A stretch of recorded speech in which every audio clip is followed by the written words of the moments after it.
what kind of advice would you give on that? Well, you need everybody. Yeah. You need, and that's again, if you're not going to self-manage, you need a property manager, and you really need to, and we're going to do a whole REIA cast on how to hire a property manager. Yeah. But, because a property manager is actually a single agent of the owner, which in and of itself has legal issues that could come back. Sure.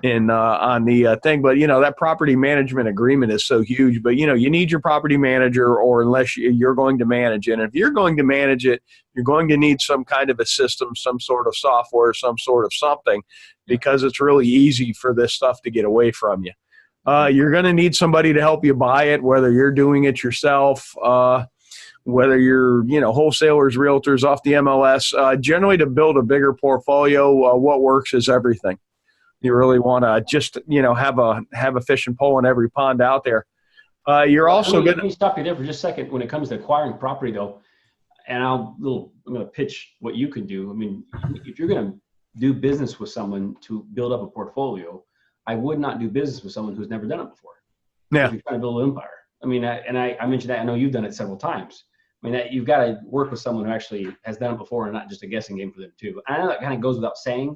You need to really interview the person you hire to acquire the property for you, if you're not doing it yourself. I think it's worth saying. It's really a commercial transaction, and so it's not. It shouldn't be as salesy. It should be a very business-like transaction. You sit down, you answer the 4 questions. You take that, the answers to those 4 questions should define a pretty good path, and then you start on the path and then see what happens. Sure. And the key is once you set a model, don't deviate from the model. Sure.